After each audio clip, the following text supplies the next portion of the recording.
السلام عليكم ورحمة الله وبركاته. الحمد لله رب العالمين. اللهم صل على محمد وعلى آل محمد كما صليت على إبراهيم وعلى آل إبراهيم إنك حميد مجيد. أعوذ بالله من الشيطان الرجيم.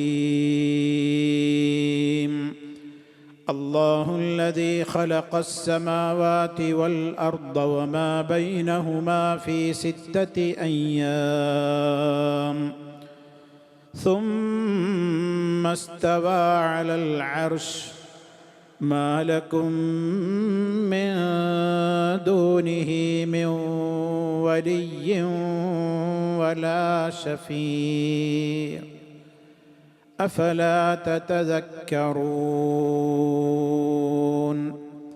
സ്നേഹമുള്ള സഹോദരി സഹോദരന്മാരെ, വിശ്വാസികളെ, സൂറത്തു സജ്ദ 3 ആയത്തുകൾ കഴിഞ്ഞ് 4-ാമത്തെ ആയത്ത് വിശദീകരിച്ചു കൊണ്ടിരിക്കുകയാണ്. നമ്മൾ കഴിഞ്ഞ ക്ലാസ്സിലൂടെ ആകാശ ഭൂമികളുടെ സൃഷ്ടിപ്പും അവക്കിടയിലുള്ളതിൻ്റെ സൃഷ്ടിപ്പും അവൻ 6 ഘട്ടമായി 6 നാൾ കൊണ്ട് പൂർത്തിയാക്കി എന്നുള്ളതാണ് നമ്മൾ വിശദീകരിച്ചത്. ശേഷമുള്ളതാണ് ഇനി നമുക്ക് മനസ്സിലാക്കുവാനുള്ളത്. സുമ്മസ്തവാ അലൽ അർഷ്. സുമ്മ പിന്നീട്, ഇസ്തവാ അലൽ അർഷി അവൻ സിംഹാസനത്തിൽ ആരോഹണം ചെയ്തു. ഇസ്തവാ അലൽ അർഷി സിംഹാസനത്തിന്മേൽ അവൻ ആരോഹണം ചെയ്തു. മാലക്കും നിങ്ങൾക്കില്ല, മിൻ ദൂനിഹി അല്ലാഹുവിന് പുറമെ, മിൻ വലിയിൻ യാതൊരു രക്ഷാധികാരിയും, വലാ ഷഫീഅ് ഒരു ശുപാർശകനുമില്ല. അഫലാ തതദക്കറൂൻ നിങ്ങൾ ചിന്തിക്കുന്നില്ലയോ? സുമ്മസ്തവാ അലൽ അർഷ് ആകാശഭൂമികളുടെ സൃഷ്ടിപ്പിന് ശേഷം അർശിന്മേൽ അവൻ ആരോഹണം ചെയ്തു. പരിശുദ്ധ ഖുർആനിൽ 7 സ്ഥലത്ത് ഇസ്തവാ അലൽ അർശി എന്ന് പറഞ്ഞിട്ടുണ്ട്. അല്ലാഹു അർശിന്മേൽ പിന്നീട് അവൻ ആരോഹണം ചെയ്തു. അതിൻ്റെയൊക്കെ പുറമെ അർറഹ്മാനു അലൽ അർശി ഇസ്തവ എന്ന് വേറെ ഇടങ്ങളിലും ഇങ്ങനെ അർശുമായി ബന്ധപ്പെട്ട്, അള്ളാഹുവിൻ്റെ അർശുമായി ബന്ധപ്പെട്ടുകൊണ്ടുള്ള 20ഓളം സ്ഥലങ്ങളിൽ റഹ്മാനായ റബ്ബിൻ്റെ അർശുമായി ബന്ധപ്പെട്ടുകൊണ്ടുള്ള പ്രയോഗങ്ങൾ മാത്രം പരിശുദ്ധ ഖുർആനിൽ നമുക്ക് കാണുവാൻ സാധിക്കും. അർശ് എന്ന് പറഞ്ഞാൽ രാജകീയ പീഠം, രാജസിംഹാസനം എന്നൊക്കെ അതിൻ്റെ ഭാഷാർത്ഥമാണ്. അതുകൊണ്ട് തന്നെ സൃഷ്ടികളെ സംബന്ധിച്ച്, രാജാക്കന്മാരെ സംബന്ധിച്ച് പറഞ്ഞിടത്തും ഖുർആൻ അർശ്, അവരുടെ രാജകീയ പീഠത്തെ സംബന്ധിച്ച് അർശ് എന്ന് ഖുർആനിൽ തന്നെ പ്രയോഗിച്ചിട്ടുണ്ട്.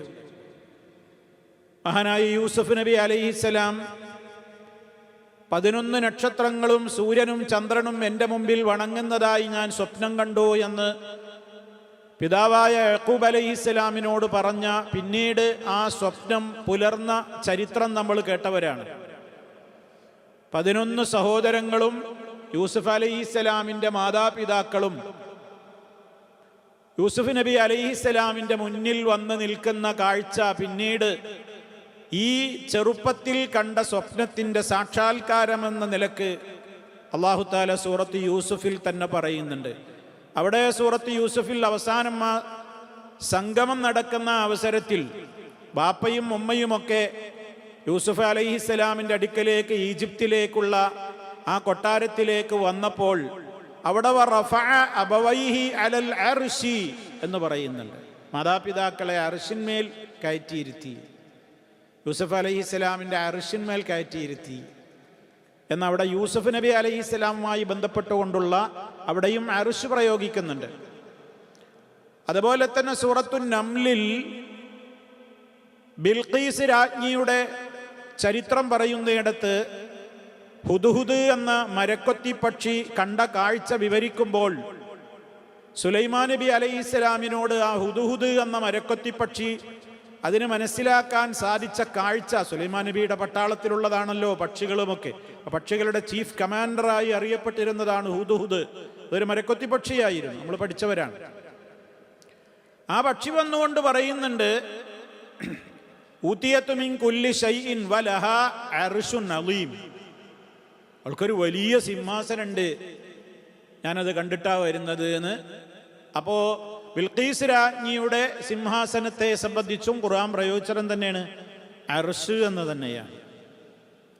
പിന്നെ മേൽക്കൂര, അതിനൊക്കെ വിശുദ്ധ ഖുർആൻ പ്രയോഗിക്കും അർശ്, അരീശ്, നമ്മൾ പന്തല്.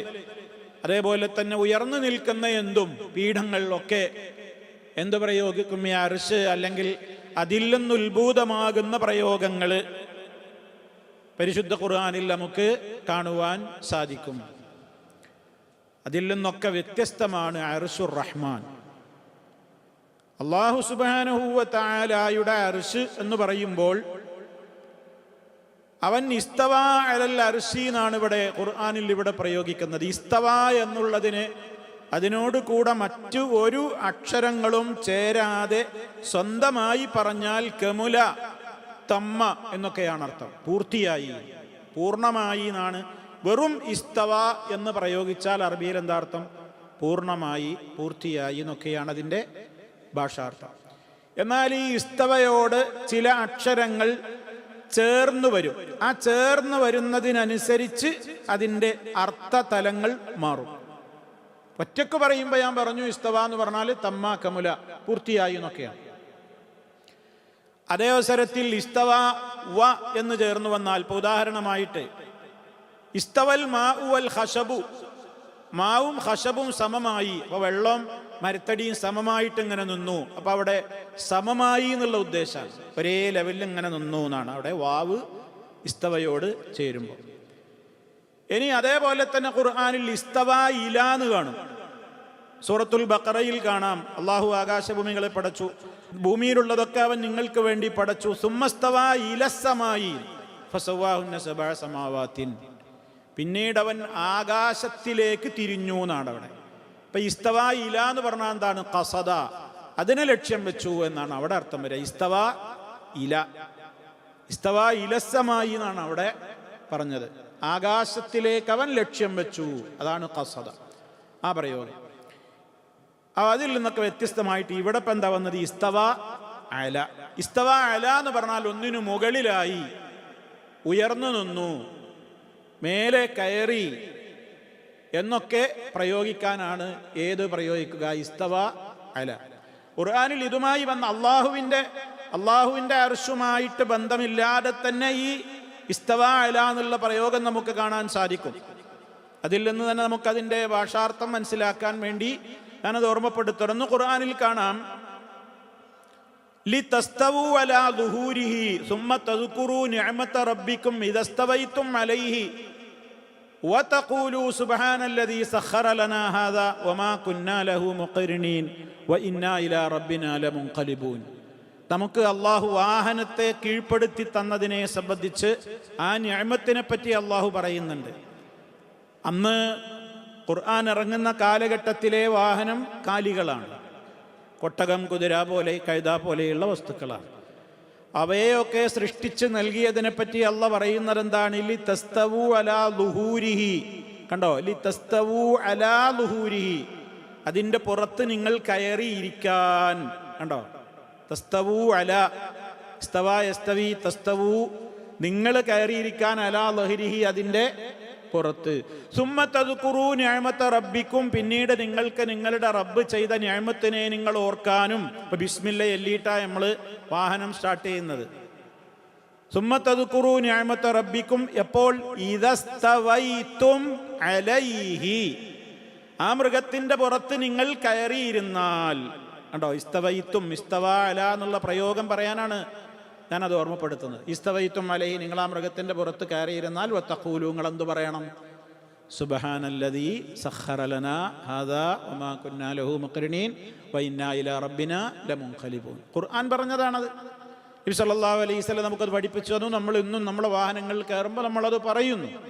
അപ്പം അവിടെ പ്രയോഗം മനസ്സിലാക്കാനാണ് അവിടെ ഇസ്തവ അല തസ്തവു അല ഇദസ്തവൈതും അലൈഹി. അപ്പം അല ഇസ്തവ അല എന്ന ഭാഷാ പ്രയോഗം അവിടെ നമുക്ക് മനസ്സിലാക്കാം. അതിൻ്റെ മുകളിൽ കയറിയിരുന്നു എന്നാണ് ഇസ്തവ അല എന്നുള്ളതിൻ്റെ ഉദ്ദേശം.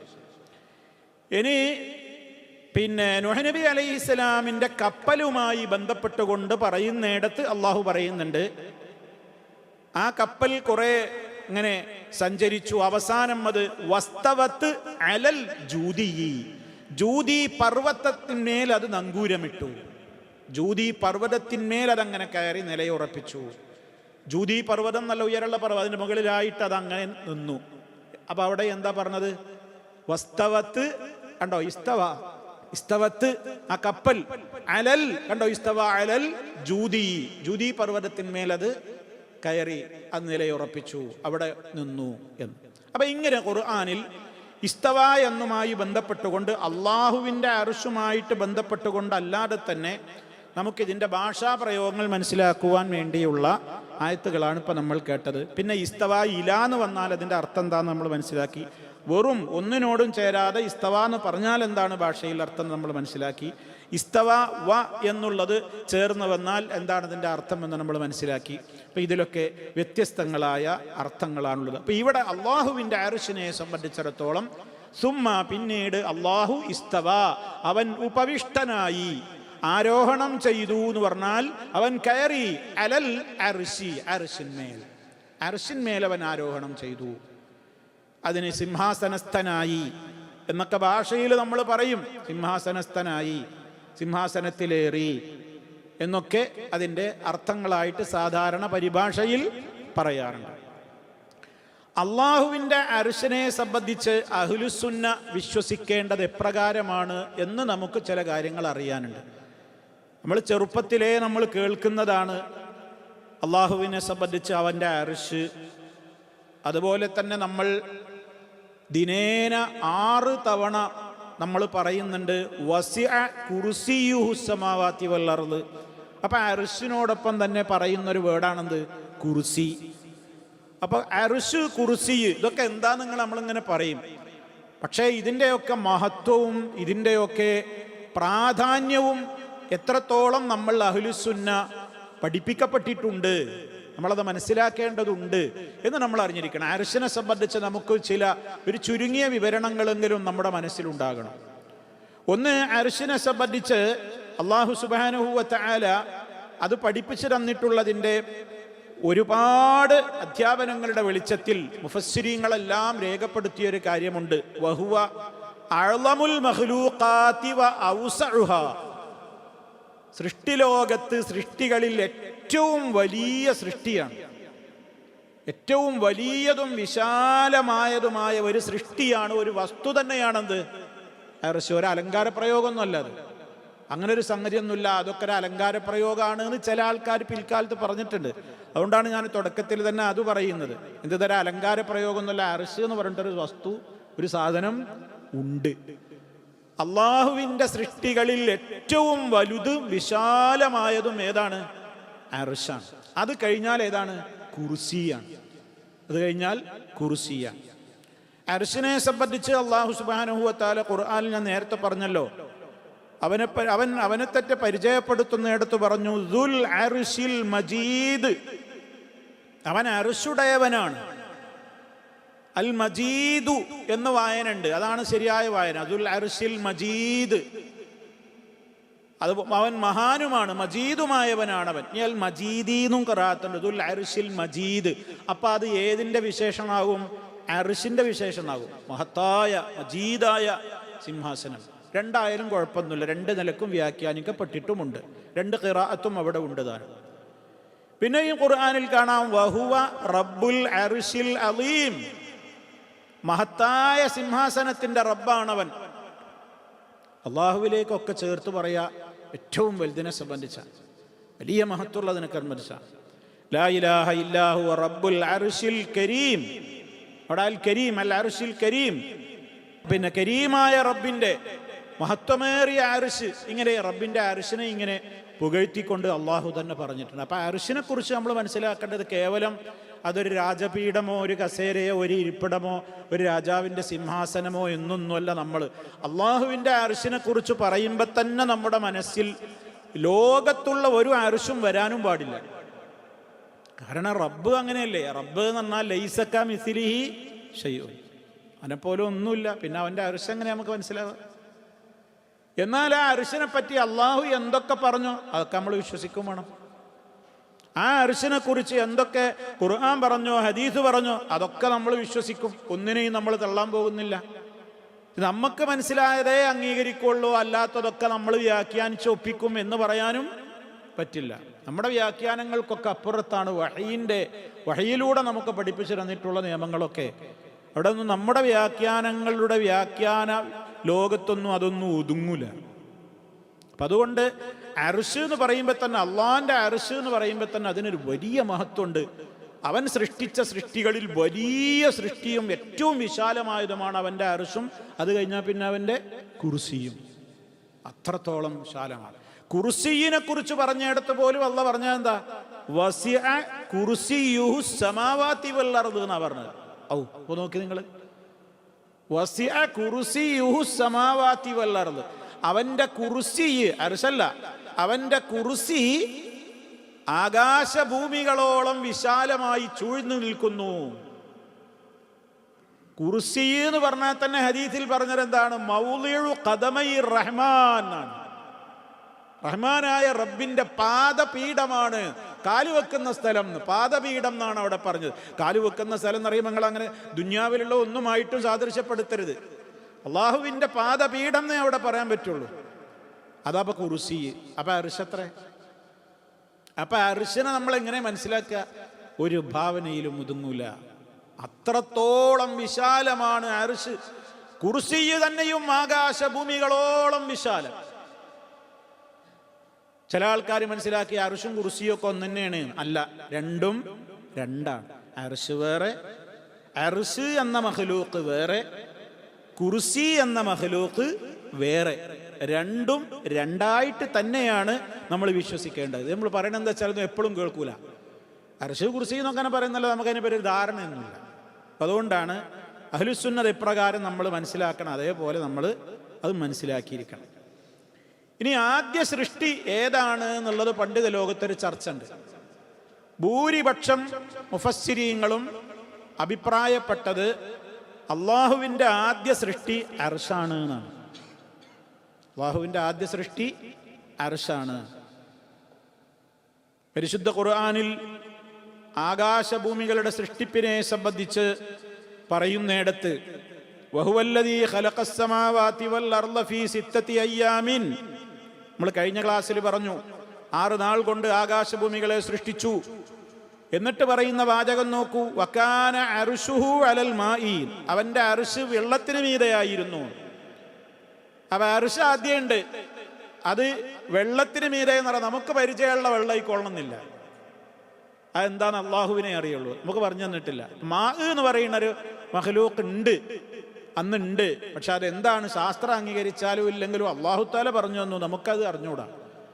എന്തായിരുന്നാലും അവൻ്റെ ഒരു അർശ് തന്നെയാണ് എന്ന് നമുക്ക് കാണാൻ സാധിക്കും. എന്നാൽ ചില പണ്ഡിതന്മാർ പേനയാണ് ആദ്യത്തെ സൃഷ്ടി എന്ന് അഭിപ്രായപ്പെട്ടവരും ഉണ്ട്. അതല്ല, വെള്ളമാണ് ആദ്യ സൃഷ്ടി എന്ന് അഭിപ്രായപ്പെട്ടവരും ഉണ്ട്. എന്നാൽ ഭൂരിപക്ഷം പണ്ഡിതന്മാരും അഹ്ലുസുന്ന അഭിപ്രായപ്പെടുന്നത് എന്താണ്? ആദ്യ സൃഷ്ടി ഏതാണ്?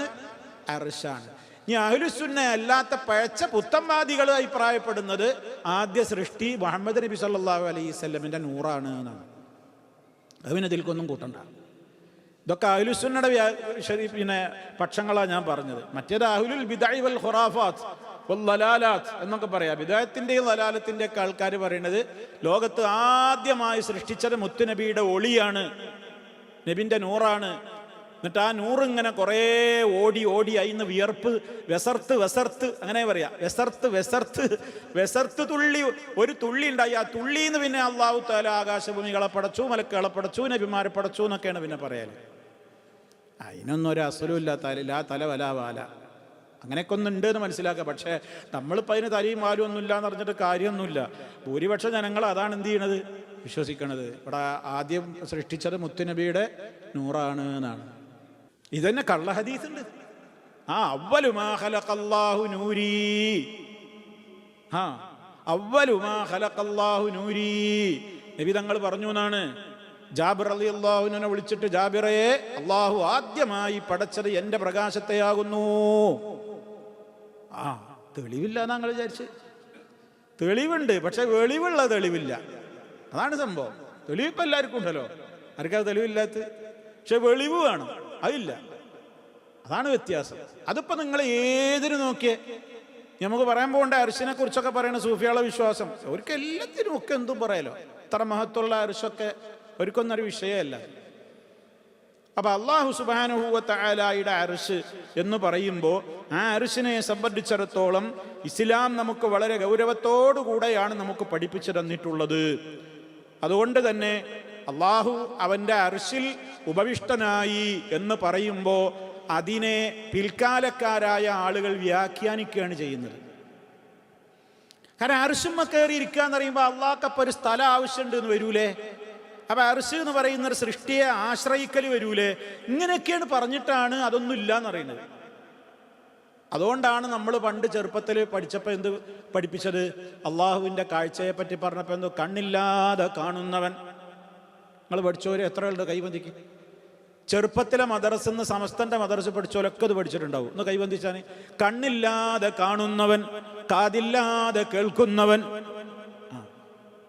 അശരിയാക്കിയത് അങ്ങനെയാണ്. കാരണം അവർ കണ്ണുണ്ടായാൽ പിന്നെ അള്ളാഹുവിനെ കാണണമെങ്കിൽ കണ്ണിന്റെ സഹായം വേണമെന്നായില്ലേ? അപ്പൊ ശിർക്കായില്ലേ? അതാണ് പറയണത്. അപ്പൊ ന്യായാണ്, കേൾക്കുമ്പോ ന്യായാണ്. കാതില്ലാതെ കേൾക്കുന്നവൻ, അപ്പൊ കാതുണ്ട് എന്ന് പറഞ്ഞാൽ പിന്നെ അപ്പൊ കാതിന്റെ സഹായം. അള്ളാഹു താലാക്ക് കണ്ണുണ്ട് എന്ന് ഖുർആനിലുണ്ട്, പിന്നെ ഹദീസുകളിലുണ്ട്. അവൻ കാണുന്നു. അതേപോലെ തന്നെ അവൻ്റെ കൈ, അവനെ പറ്റി എന്തൊക്കെ പറഞ്ഞിട്ടുണ്ടോ അതൊക്കെ നമ്മൾ വിശ്വസിക്കുന്നു. അവൻ എന്തൊക്കെ ഉണ്ടോ അതൊക്കെ ഉണ്ട്. ഖുർആനിലെ ഹദീസിലും പറഞ്ഞതൊക്കെ ഉണ്ട്, ഇല്ലാത്തൊന്നുമില്ല. ഇല്ലാത്തൊന്നും നമ്മൾ പറയാൻ പോകുന്നില്ല. അവൻ്റെ കണ്ണുകൾ എന്ന് പിന്നെ ഐനയ്യ എന്ന് തന്നെ നമുക്ക് കാണാൻ സാധിക്കും. ആ രൂപത്തിലുള്ള പ്രയോഗങ്ങളൊക്കെ ഉണ്ട്. യദയ്യ, എൻ്റെ ഇരു കൈകൾ. പക്ഷെ അതൊക്കെ നമ്മൾ പറയുമ്പോഴും പിന്നെ അഹ്ലുസുന്നയുടെ വിശ്വാസം എന്താണ്? ഇപ്പൊ ഇമാം ഔസാഇ റഹ്മത്തുള്ളാഹി അലൈഹി പറയാണ്, കുന്നാ വത്താബിഊന മുതവാഫിറൂന, ഞങ്ങൾ താബിഈങ്ങൾ മുഴുവനും ഞങ്ങൾ അടിയുറച്ച് വിശ്വസിച്ചു അല്ലാഹു തആല അർശിന്മേൽ ഉപവിഷ്ടനായിട്ടുണ്ട്. വനുഅ്മിനു ബിമാ വറദ ഫി സുന്നത്തി മിനസ് സിഫാത്തി, അള്ളാഹുവിൻ്റെ വിശേഷണങ്ങളെ സംബന്ധിച്ച് എന്തൊക്കെ ഹദീസുകളിൽ ഖുർആനിൽ വന്നിട്ടുണ്ടോ അതൊക്കെ ഞങ്ങൾ വിശ്വസിക്കുകയും ചെയ്യുന്നു. ഇമാം മാലിക് റഹ്മത്തുള്ളാഹി അലൈഹിയുടെ ഉസ്താദായ റബീഅത്ത് ബിൻ അബ്ദുറഹ്മാൻ റഹിമഹുല്ലയോട് ചോദിക്കപ്പെട്ടു, എങ്ങനെയാണ് അർശിന്മേൽ ഉപവിഷ്ടനാവുക എന്ന് പറഞ്ഞാൽ എങ്ങനെയാ അതിൻ്റെ രൂപം എന്ന്. ശിഷ്യനായ ഇമാം മാലിക് റഹിമഹുല്ലയും അതേ ചോദ്യം വിദ്യാർത്ഥികളിൽ നിന്ന് നേരിട്ടു. ചോദ്യം കേൾക്കേണ്ടി വന്നു. രണ്ടു കൂട്ടരും പറഞ്ഞ മറുപടി എന്തെന്നെയാണ്? അവർ പറഞ്ഞ മറുപടി അൽ ഇസ്തിവാഉ മഅലൂമുൻ. ഇസ്തിവാഉ എന്ന് പറഞ്ഞാൽ നമുക്ക് ഭാഷയിൽ അറിയാം, പിന്നെ ആരോഹണം ചെയ്യലാണ്, കയറിയിരിക്കലാണ്. അതിപ്പോൾ നമുക്കറിയാം. ഇസ്തിവാ എന്ന് പറഞ്ഞാൽ ഇപ്പം നമ്മൾ ഭാഷയിൽ അറിഞ്ഞല്ലോ എന്താ അതിൻ്റെ അർത്ഥം. പക്ഷേ വൽ കൈഫു മജ്ഹൂലുൻ, അള്ളാഹുവിനെ സംബന്ധിച്ച് അതിൻ്റെ രൂപം നമുക്ക് അറിയൂല. എത്ര ക്ലിയറാ! ലോകത്ത് ഏതെങ്കിലും ഒരാൾ കയറിയിരിക്കും പോലെ, രാജാവിരിക്കും പോലെ, ഏതെങ്കിലും ഒരു വസ്തു ഇരിക്കും പോലെ ഒന്നും പറയാൻ പറ്റൂല. അള്ളാഹുവിനെ സംബന്ധിച്ചിടത്തോളം ആ ഇസ്തവ എന്ന് പറഞ്ഞാൽ എങ്ങനെയാണ് നമുക്ക് അറിയൂല. വൽ ഈമാനു ബിഹി വാജിബുൻ, ഇമാം മാലിക് റഹ്മത്തുള്ളാഹി മുസ്താദൊക്കെ പറയുന്നതിന് വൽ ഈമാനു ബിഹി വാജിബുൻ, എന്നാൽ അത് വിശ്വസിക്കൽ നമുക്കെന്താണ്? നിർബന്ധമാണ്. അള്ളാഹു അർശിന്മേൽ ഭൂഷിഷ്ടനായിട്ടുണ്ട് എന്ന് വിശ്വസിക്കൽ നമുക്കെന്താണ്? നിർബന്ധമാണ്. വസ്സുആലു അൻഹു ബിദ്അത്തുൻ, അതിനെപ്പറ്റിയുള്ള എങ്ങനെയെന്നുള്ള ചോദ്യം ചോദിക്കൽ അത് ബിദ്അത്താണ് എന്ന് പറഞ്ഞാൽ സഹാബത്തൊന്നും ചോദിച്ചിട്ടില്ല നബിനോട്, നബിയെ എങ്ങനെയാണ് അള്ളാഹ് അർശിന്മേൽ ഉപവിഷ്ടനാവുക എന്ന് പറഞ്ഞാൽ കൈഫൽ ഇസ്തിവാഉ അലൽ അർശി എന്ന് ഒരു സഹാബിയും എന്തിയിട്ടില്ല, ചോദിച്ചിട്ടില്ല. കാരണം അവർക്ക് അള്ളാഹിൻ്റെ റസൂല് പഠിപ്പിച്ചു കൊടുത്തപ്പോൾ തന്നെ അവർക്കത് എപ്രകാരമാണോ അപ്രകാരം അവരാണ് വിശ്വസിച്ചു. പിന്നെ അത് എങ്ങനെയെന്ന് അവർ ചോദിച്ച് അതിൻ്റെ യുക്തിയും അതിൻ്റെ എങ്ങനെയായിരിക്കും ഇപ്പോൾ കയറിയിട്ടുണ്ടാവുക.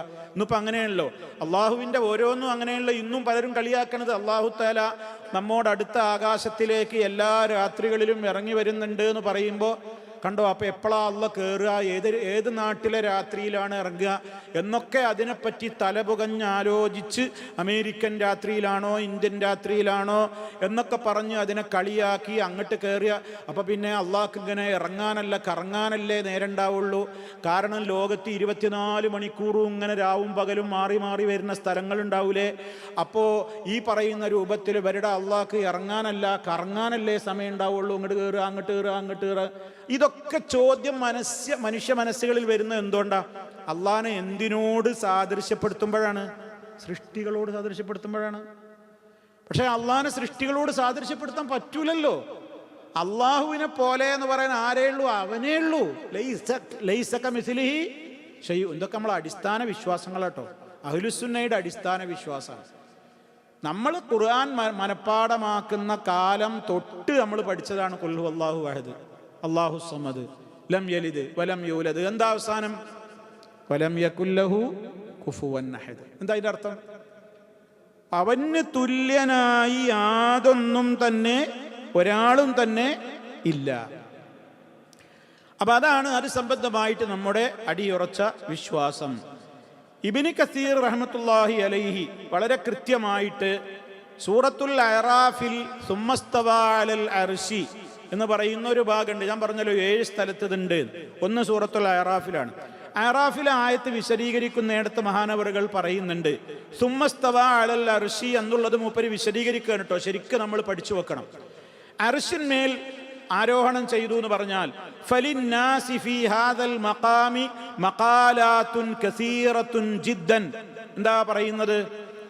ജനങ്ങൾക്ക് ഈ ആയത്തുമായി ബന്ധപ്പെട്ടുകൊണ്ട് ധാരാളം വർത്താനങ്ങൾ പറഞ്ഞിട്ടുണ്ട്. പലരും പല അഭിപ്രായം ഇത് സംബന്ധമായി പറഞ്ഞിട്ടുണ്ട്. എന്തിനെക്കുറിച്ച്? അർശിന്മേൽ അവൻ ആരോഹണം ചെയ്തു എന്ന് പറഞ്ഞാൽ എന്താണ് എന്നുള്ളതിനെ സംബന്ധിച്ച് പലരും പല വർത്താനം ജനങ്ങളിൽ മുൻകാലത്ത് എന്തിയിട്ടുണ്ട്, ഇന്നും പറഞ്ഞുകൊണ്ടിരിക്കുന്നുണ്ട്, അന്നും പറയുന്നുണ്ട്. എന്നിട്ട് അദ്ദേഹം പറയണേ ലൈസ ഹാദാ മൗദിഉ ബസ്തിഹ. ഞാൻ അതൊന്നും ഇപ്പം ഇവിടെ വിശദീകരിച്ച് പറയാൻ ഉദ്ദേശിക്കുന്നില്ല.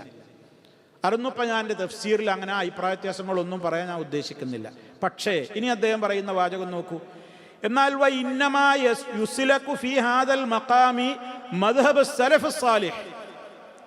ഇതിൽ നമുക്ക് ചേരേണ്ട ഒരു മാർഗമുണ്ട്. അത് സലഫു സാലിഹീങ്ങളുടെ മാർഗമാണ്. സലഫു സാലിഹി എന്ന് പറഞ്ഞാൽ ആരാ? സഹാബത്തിനെ കണ്ട താബിഈങ്ങൾ, അവരുടെ കാലശേഷമുള്ള താബിഈങ്ങൾ. അതാ സലഫു സാലിഹ് എന്ന് പറഞ്ഞാൽ. നബി സല്ലല്ലാഹു അലൈഹി വസല്ലമിനെ കണ്ടവർ സഹാബത്ത്, സഹാബത്തിനെ കണ്ടവർ താബിഈങ്ങൾ, താബിഈങ്ങളെ കണ്ട തബഉ താബിഈങ്ങൾ. 3 നൂറ്റാണ്ട് നബി സല്ലല്ലാഹു അലൈഹി വസല്ലം എണ്ണിയിട്ടുണ്ട്. ഖൈറുൽ ഖർനി ഖർനി, ഏറ്റവും ഉത്തമ തലമുറ എൻ്റെ തലമുറയാണ്. മുസ്തഫ ജീവിച്ചിരിക്കുന്ന നൂറ്റാണ്ട്. സുമ്മല്ലദീന യലൂനഹും സുമ്മല്ലദീന യലൂനഹും, പിന്നീട് അവരോടടുത്ത നൂറ്റാണ്ട്, പിന്നീട് അവരോടടുത്ത നൂറ്റാണ്ട്. അപ്പോൾ ഒരു 3 നൂറ്റാണ്ട് നബി സല്ലല്ലാഹു അലൈഹി വസല്ലം എണ്ണി. അതിൻ്റെ ഇടയിൽ വന്നതാ സഹാബത്തും താബിഈങ്ങളും തബഉ താബിഈങ്ങളും ഒക്കെ. അവരാണ് സലഫു സാലിഹ് എന്നറിയപ്പെടുന്നത് കേട്ടോ. നമ്മൾ പഠിച്ചു നോക്കണം. അതാണ് സലഫു സാലിഹ്.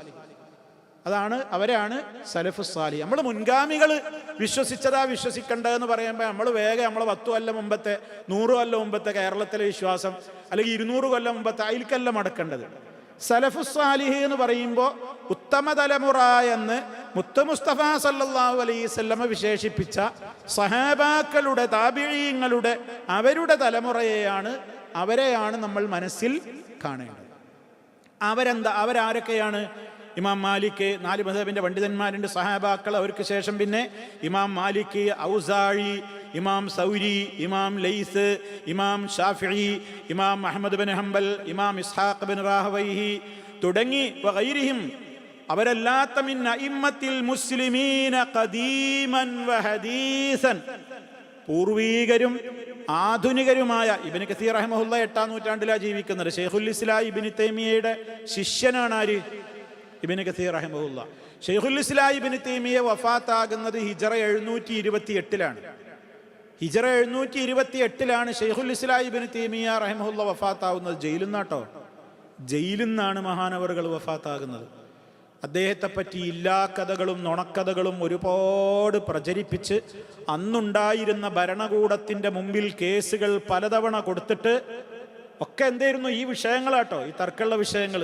ഇങ്ങനെ ഖബർ കെട്ടിപ്പടുക്കലും പിന്നെ അള്ളാഹുവിൻ്റെ അർശുമായി ബന്ധപ്പെട്ട വിഷയങ്ങളും പിന്നെ സിയാറത്തിൻ്റെ പേരിൽ ആളുകൾ കാട്ടിക്കൂട്ടുന്ന കാര്യങ്ങളും ഇസ്തിഗാസ, അള്ളാഹു അല്ലാത്തവരെ വിളിച്ച് പ്രാർത്ഥിക്കണ വിഷയവും അതടക്കമുള്ള കുറേ കാര്യങ്ങൾ വരുന്ന ഇതിനെപ്പറ്റിയൊക്കെ അന്ന് ഇതൊക്കെ അനുകൂലിക്കുന്ന ഭരണകൂടങ്ങളായിരുന്നു അന്നുണ്ടായിരുന്നത്.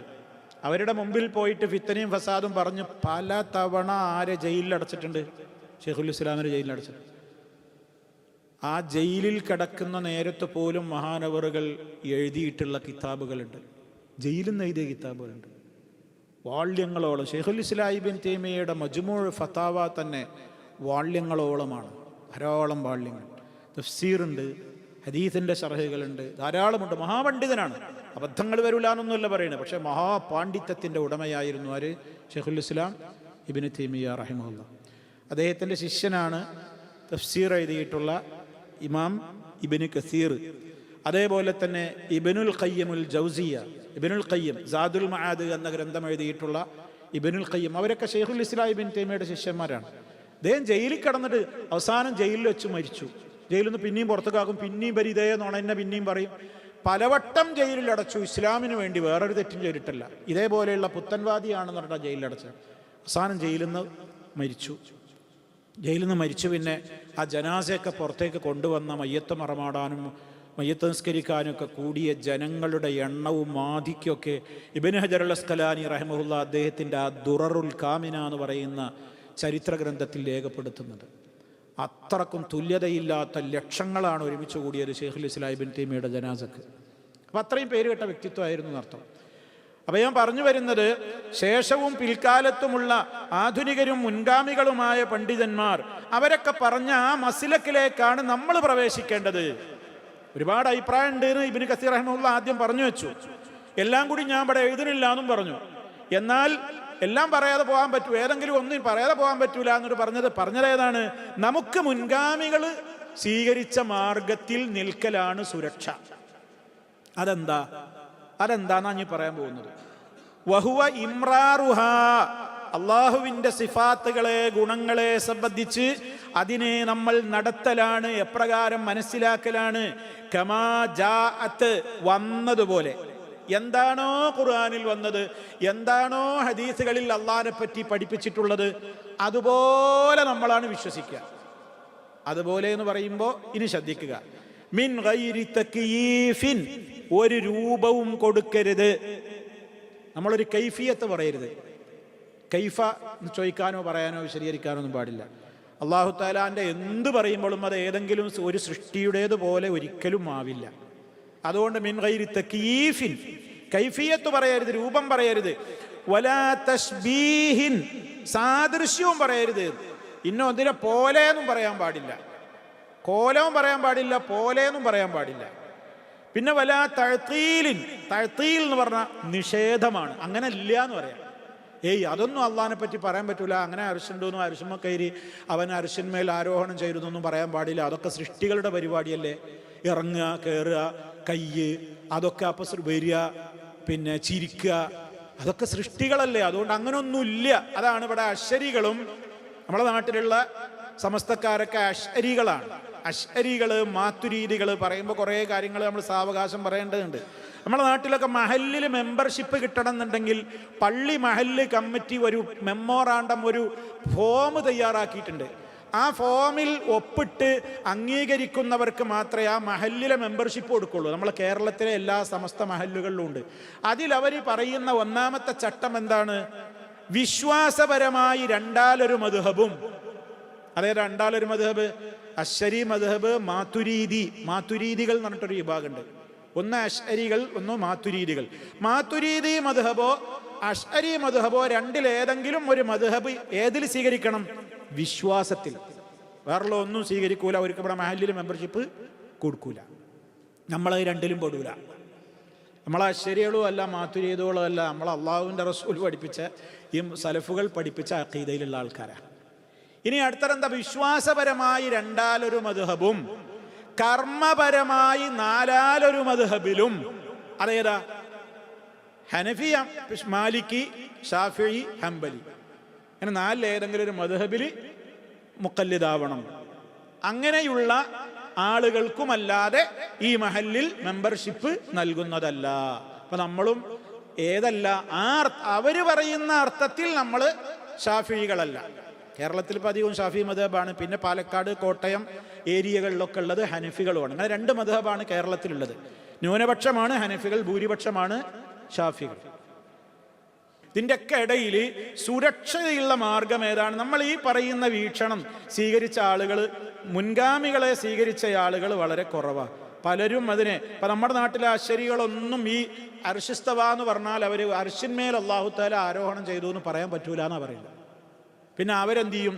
ഇസ്തവ എന്ന് പറഞ്ഞാൽ അർത്ഥം ഇസ്തൗല, ആധിപത്യം നേടി എന്നാണ്. അള്ളാഹു ആകാശഭൂമികളൊക്കെ പഠിച്ചതിൻ്റെ ശേഷം പിന്നെ എന്ത് ചെയ്തു? അവൻ അർശിന്മേൽ ഉപവിഷ്ടനായി എന്ന് പറഞ്ഞാൽ പിന്നെ അവൻ അധികാരസ്ഥാനം നേടി. അപ്പൊ മുമ്പ് അധികാരല്ലേ? ചിലർ പറഞ്ഞു പിന്നെ ആകാശഭൂമികളൊക്കെ പടച്ചതിൻ്റെ ശേഷം തൻ്റെ ഭരണത്തിൻ്റെ ഒരു സ്ഥിരാകേന്ദ്രമായി, ഒരു തലസ്ഥാന നഗരിയായിട്ടൊരു സ്ഥലം പ്രഖ്യാപിച്ചു. അങ്ങനെ അതൊരു ഭരണത്തിൻ്റെ പ്രത്യേകമായ ഒരു കേന്ദ്രമായിട്ട് ആ ഭരണാധിപത്യം എന്നും വേണമെങ്കിൽ നമുക്ക് ആ അർശിനെ പറയാം. ഇത് മൗദൂദി സാഹിബിൻ്റെ തഫ്ഹീമുൽ ഖുർആനിലും കാണാം. ജമാഅത്തെ ഇസ്ലാമിയുടെ സ്ഥാപകനായ മൗലാന അബുൽ അല മൗദൂദിയുടെ തഫ്ഹീമുൽ ഖുർആൻ എന്നുള്ള പേരിലുള്ള മലയാള പരിഭാഷ ഇറക്കിയിട്ടുള്ള അതിൽ അദ്ദേഹമൊക്കെ ഈ അർശിനെ കുറിച്ചൊക്കെ പറയുന്നതൊക്കെ അവിടെ ആധിപത്യം നേടിയെന്നാണ്. അപ്പം അതൊക്കെ അശ്ശരീയത്തിലേക്കാണ്. അതേ അവസരത്തിൽ ഇബ്നു കസീർ റഹിമഹുല്ലാ ഇവിടെ പറയുന്നത് എന്താണ്? ആ വക വ്യാഖ്യാനങ്ങളിൽ നിന്നൊക്കെ മാറി നിൽക്കലാണ് സുരക്ഷ. നമുക്ക് വേണ്ടത് എന്താണ്? നമുക്ക് വേണ്ടത് മുൻഗാമികൾ പറഞ്ഞതുപോലെ അള്ളാഹ് എന്താണോ പറഞ്ഞത് അങ്ങനെ തന്നെ നമ്മൾ പറയുക.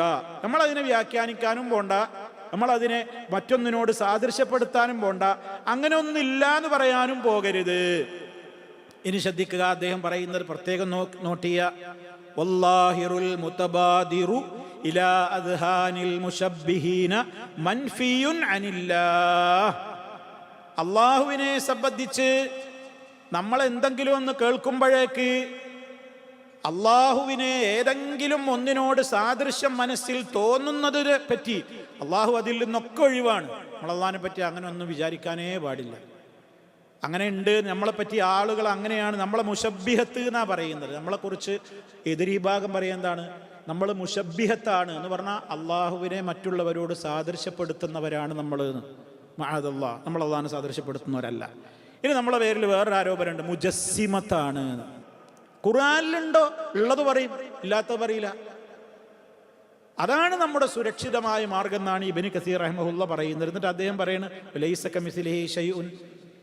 പിന്നെ എങ്ങനെ നമ്മൾ മുശബ്ബിഹത്താന്ന് പറയാം? അവനെപ്പോലും ഒന്നുമില്ലല്ലോ. പിന്നെ എങ്ങനെ നമ്മൾ അള്ളാഹിനെ മറ്റൊന്നിനോട് നമ്മൾ സാദൃശ്യപ്പെടുത്തി പറയൂലല്ലോ. ലൈസ കമിസ്ലിഹി ഷൈഉൻ, എന്നാൽ അവൻ എല്ലാം കേൾക്കുന്നവനും എല്ലാം കാണുന്നവനുമാകുന്നു. മാത്രല്ല തുടർന്നുകൊണ്ട് അദ്ദേഹം ഇങ്ങനെ പറഞ്ഞിട്ട് അവസാനം പറയണേ, വലൈസ ഫീമാ വസഫല്ലാഹു ബിഹി നഫ്സഹു. അല്ലാഹു തആല തന്നെ എങ്ങനെയൊക്കെ വിശേഷിപ്പിച്ചുവോ, വലാ റസൂലുഹു, അള്ളാഹുവിൻ്റെ റസൂലും അള്ളാഹുവിനെ പ്രകാരം വിശേഷിപ്പിച്ചുവോ, അതിലൊന്നും ഇല്ലാ തശ്ബീഹുൻ, മറ്റൊന്നിനോടൊരു സാദൃശ്യപ്പെടുത്തുന്ന ഒരു വർത്താനവും ഇല്ല. അതുകൊണ്ട് ഫമൻ അസ്ബത ലില്ലാഹി തആല, അള്ളാഹുവിന് ആരെങ്കിലും സ്ഥിരപ്പെടുത്തിയാൽ, എന്തൊക്കെ സ്ഥിരപ്പെടുത്തണം? നമുക്ക് തോന്നിയതൊക്കെ സ്ഥിരപ്പെടുത്തല്ല. മാ വറദത് ബിഹിൽ ആയാതുസ് സരീഹതു, വ്യക്തമായി അള്ളാഹുവിൻ്റെ ആയത്തുകളിൽ വന്നതുപോലെ, വൽ അഖ്ബാറുസ് സഹീഹ, സഹീഹായ ഹദീസുകളിലും വന്നത്, അലൽ വജ്ഹില്ലദീ യലീഖു ബിജലാലില്ലാഹി തആല, അള്ളാഹുവിൻ്റെ മഹത്വത്തോട് യോജിക്കുന്നത് എപ്രകാരമാണോ അപ്രകാരം ഇതൊക്കെ അള്ളാഹുവിനുണ്ട് എന്ന് പറഞ്ഞാൽ, വനഫഅനില്ലാഹി തആല നഖായിസ, അള്ളാഹുവിന് യാതൊരു പോരായ്മയും ഇല്ല എന്ന് അടിയുറച്ച് വിശ്വസിക്കുകയും ചെയ്താൽ, ഫഖദ് സലക സബീലുൽ ഹുദാ, അവനാണ് നേർവഴിയിലേക്ക് പ്രവേശിച്ചവൻ. അതുകൊണ്ട് ആ വഴി പ്രവേശിച്ചോളീൻ, അതിലാണ് സുരക്ഷ.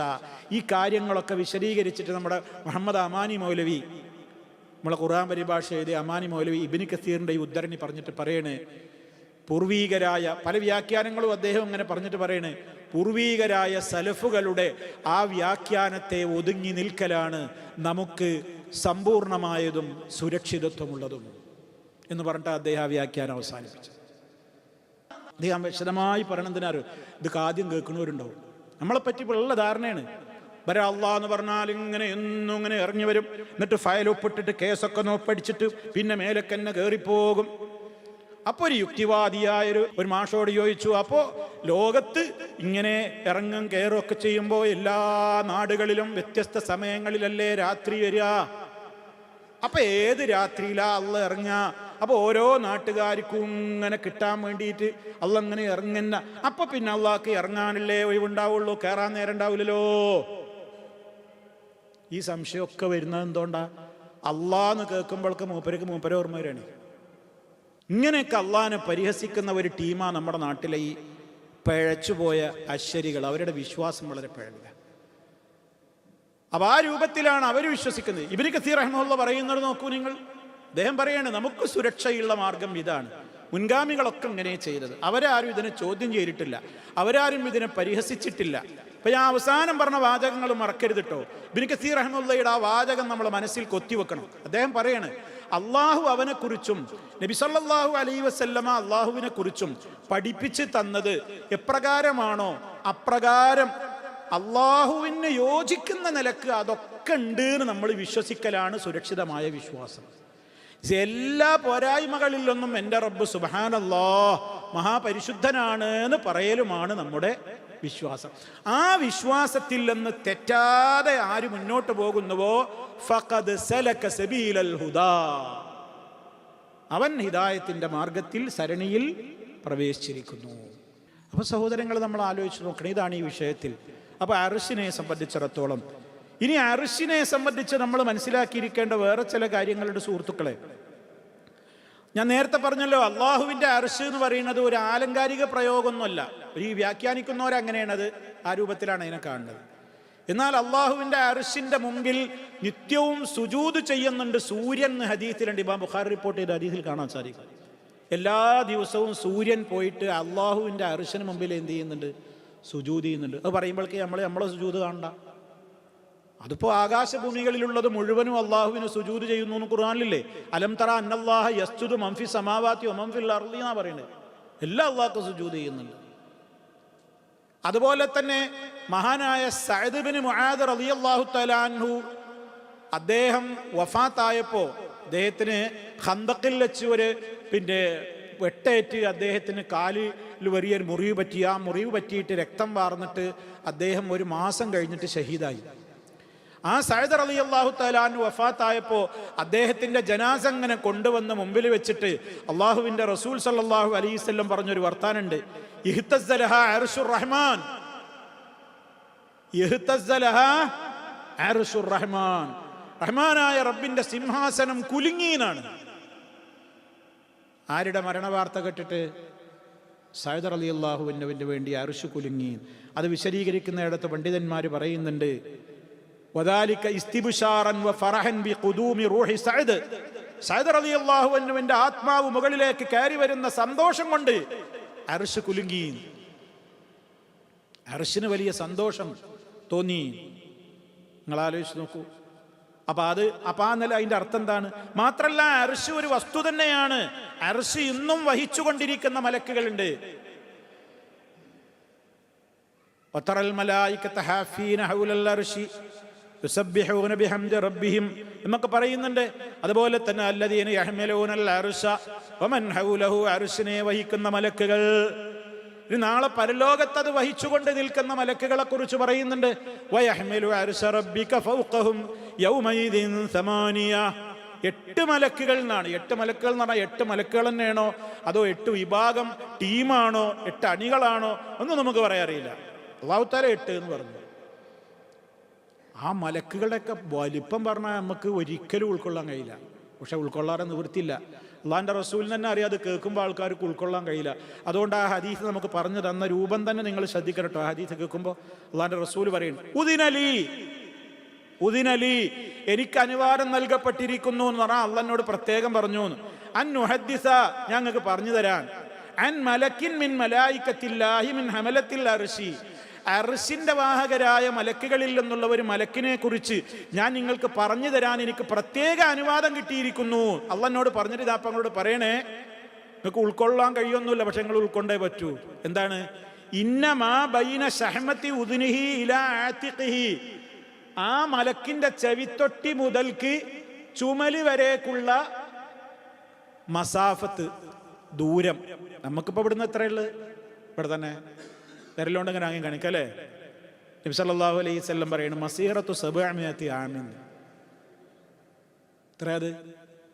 700 കൊല്ലം ഒരാള് സഞ്ചരിക്കേണ്ട ദൂരണ്ട് ഇവിടുന്ന് ഇങ്ങോട്ട് ഇവിടെ എത്താൻ. സഹീഹായ ഹദീസാണ്. അപ്പൊ എത്രയാണ് ആ മലക്കിന്റെ വലിപ്പം? എത്രയായിരിക്കും? എത്രയാണ് മലക്കുകൾ? ജിബ്രീൽ അലൈഹി ഇസ്ലാമിനെ 600 ചിറകുകളോടെ സാക്ഷാൽ രൂപത്തിൽ മുഹമ്മദ് മുസ്തഫ കാണുമ്പോൾ ചക്രവാളം മുഴുവനും നിറഞ്ഞു നിൽക്കായിരുന്നു. കണ്ടിട്ട് നേരെ നബിതങ്ങൾ ഭൂമിയിലേക്ക് ഇങ്ങനെയാണ് താഴുകയാണ്. പേടിച്ചിട്ടേ 2 തവണ ആ രൂപം കണ്ടിട്ടുള്ളൂ. ജിബ്രീലിന്റെ സാക്ഷാ രൂപത്തിൽ അള്ളാഹിന്റെ റസൂൽ എത്ര തവണ കണ്ടിട്ടുള്ളൂ? 2 വട്ടം മാത്രം. ബാക്കിയൊക്കെ മനുഷ്യക്കോലത്തിലൊക്കെ വരല്ല. അപ്പൊ നോക്കൂ, മലായിക്കത്തുകളുടെ ലോകം എത്ര വിശാലാണ്. അതാ ജിബ്രീല്, അതാ മീകായില്. ആ ആളോടാണ് നമ്മളെ മടവൂര് പറഞ്ഞത് തഖദ്ദം യാ ജിബ്രീൽ, ജിബ്രീലെ മുമ്പിലടക്കുക. അപ്പൊ അൻത തഖദ്ദം, ഇജ്ജ് മുമ്പിലടക്കം മടവൂരെ. ജിബ്രീൽ ഇങ്ങോട്ട്. കേരളത്തിലെ വിശ്വാസം. ഇനി അർശ് എന്ന് പറഞ്ഞാൽ എന്താണ്? ഇതപ്പ പാട്ടിറക്കിയില്ലേ? അർശിന്റെ അധിപനാണ്, മാലിക്കുൽ മുലൂക്കാണ് ഇതപ്പ പറയണേ. ആ മടവൂരാരാ, പടച്ചോനാണോ ചോദിക്കുന്നവരോട് പറയൂ, അതെ അതെ അതെ മടവൂരാണ് ഞങ്ങളുടെ പടച്ചോൻ, അറിഞ്ഞോളിന്ന് പാട്ടുപാടിയ ഒരു ശൈത്താണ്ട്. അയാളെന്നപ്പ പാടിയെന്ത്? മാലിക്കുൽ മുലൂക്കെ അർശിന്റെ അധിപനേന്ന്. ആരെ? മാലിക്കുൽ മുലൂക്കെ അർശിന്റെ അധിപനേന്ന്. ആരെയാ പറയണത്? മടവൂരിനെ, CM മടവൂര്. അത് മൂപ്പർക്ക് മൊത്തം ലോകം നിയന്ത്രിക്കും, മൂപ്പര ഖബർ നിയന്ത്രിക്കാൻ അറിയില്ല. നേർച്ചപ്പെട്ടിന്ന് പൊരുത്തം 1 ലക്ഷം അടിച്ചുപോയി. ഞാൻ ആ വാർത്ത വായിച്ചപ്പോൾ ഒരാൾ എനിക്കത് ഫോർവേഡ് ചെയ്തപ്പോൾ ഞാൻ പറഞ്ഞു, നിങ്ങൾ അയാളെ പരിചയം ഉണ്ടോയെന്ന് ചോദിച്ചു. ആ കള്ളനോട് പോയിട്ട് പറയും, നിങ്ങൾക്ക് ഇപ്പോൾ രക്ഷപ്പെടാനൊരു തന്ത്രമുണ്ട്. അയാൾ അവിടുത്തെ നിത്യസന്ദർശകനായിരുന്നു എന്നല്ലേ പറയണേ. എനിക്കിങ്ങനെ തോന്നിയതാ. അപ്പോൾ നിത്യസന്ദർശകനായിരുന്നല്ലോ അയാൾ. അപ്പോൾ അയാൾ കുറേ ദിവസമായിട്ടുണ്ടാവും മടവൂരിനോട് ഇങ്ങനെ ചോദിക്കണം, 1 ലക്ഷം ഉറുപ്പിയുടെ ആവശ്യമുണ്ട്. അപ്പോൾ അയാൾ പറഞ്ഞിട്ടുണ്ടാവും, ജിൻ്റെ പെട്ടിന്ന് എടുത്തോളുണ്ടോ. അങ്ങനെ ഞാൻ എടുത്താന്ന് പറഞ്ഞാൽ മോലേമാർക്ക് തള്ളാൻ പറ്റുമോ? പോലീസുകാർ വിടൂല, പക്ഷെ മോലേമാർക്ക് തള്ളാൻ പറ്റുമോ? മാത്രല്ല ഇനിയിപ്പോ അർശിന്റെ ഉടമ മൂപ്പർ, ആ അർശൊക്കെ മൂപ്പരാ ഭരിക്കണേന്ന്. അർശ് മുതൽ ഭൂമി 7 ഭൂമിക്കടിയിലുള്ള എല്ലാം ആരാ ഭരിക്കണേ? മൂപ്പര കയ്യിലാണ്, ഉള്ളം കയ്യിലാ അത്ര ഈ അർശൊക്കെ. ആരെ? മടവൂരിന്റെ. പേരോടൊക്കെ ഞെട്ടിക്കണ് ആ പാട്ട് കേട്ടത്. അപ്പോഴൊക്കെ മറ്റേ അഴ്സനി പറയുന്നുണ്ട്, നിങ്ങൾ ഞെട്ടണ്ടാന്ന്. നിങ്ങൾ അങ്ങനെ ഞെട്ടുകയാണെങ്കിൽ നിങ്ങളെ വിടൂലാന്ന്. കാരണം അഴ്സനി പറയുന്നതാ കാര്യം. അതാ ശരിയായ സമസ്ത. പേരോടാ മാറിയത്. സമസ്തന്റെ വിശ്വാസത്തിൽ ഇതിനൊന്നും തകരാറില്ല. കാരണം മൊഹീദ്ദീൻ ശൈഖിനെ കുറിച്ച് ഒരു വിശ്വസിക്കണം അങ്ങനെയാണ്.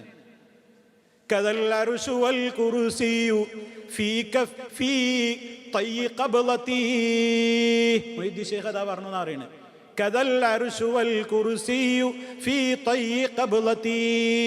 അർശും കുർസിയും ഒക്കെ എൻ്റെ ഒരു കൈപ്പിടിയിലാണെന്നാണ് മൊഹീദ്ദീൻ ശൈഖ് പാടുന്നത്. പിന്നെന്താ? ആ മൊഹീദ്ദീൻ ശൈഖിന്റെ താവഴിയിലുള്ള ആളാണ് ആര്? ഇന്നത്തെ മുദബ്ബിറുള്ള ആളാണ് ആര്? മടവൂര്. അപ്പൊ അയാളെ കയ്യിലുണ്ട്. ഒരിക്കൽ തള്ളാൻ പറ്റൂല. കുടുങ്ങിയിരിക്കണ്, ആകെ കുടുങ്ങിയിരിക്കണം. അഹ്ലുസുന്ന എന്നുള്ള കപ്പലിൽക്ക് കയറലല്ലാതെ ഒരു രക്ഷയില്ല, വേറെ ഒരു നിവൃത്തിയില്ല. അതുകൊണ്ട് സുഹൃത്തുക്കളെ, വിശ്വാസപരമായിട്ട് ഒരുപാട് ചെളിക്കുണ്ടിലാണ് നമ്മുടെ സഹോദരങ്ങൾ ഉള്ളത് കേട്ടോ. അതിനെ ഞാൻ അത് പറയണം. അല്ലാതെ വെറുതെ നമ്മൾ ഒരു കൂട്ടരങ്ങനെ പറഞ്ഞ് നമ്മൾ ആനന്ദം കൊള്ളാനൊന്നുമല്ല. നമ്മളൊക്കെ കൂട്ടുകുടുംബത്തിൽ ഈ മെമ്പർമാരുണ്ട്, ഈ വിശ്വാസക്കാർ, ഇവരൊക്കെ നമ്മൾ പറഞ്ഞ് തിരുത്തണം, നന്നാക്കി എടുക്കണം. അവരോടൊക്കെ പറഞ്ഞതിൻ്റെ ഗൗരവം പിടിപ്പിച്ചു കൊടുക്കണം. നമ്മളൊക്കെ വിശ്വാസം വളരെ പിഴവിലാട്ടോ, ഇതിലൊന്നും പെട്ടുപോകരുത് കേട്ടോ. എന്ന് പറഞ്ഞ് അവരെ നല്ല നിലക്ക് ഗുണദോഷിച്ച് നസീഹത്തോടുകൂടെ അവരെ പറഞ്ഞു കൊടുത്ത് ആ വിശ്വാസത്തിൻ്റെ ചെളിക്കുണ്ടിൽ നിന്ന് അവരെയൊക്കെ രക്ഷപ്പെടുത്തണം. അതിനാണ് നമ്മളിതൊക്കെ പറഞ്ഞു തരുന്നത്. എന്തിനാ? അല്ലാതെ വെറുതെ നമ്മളെ സമയങ്ങളല്ല.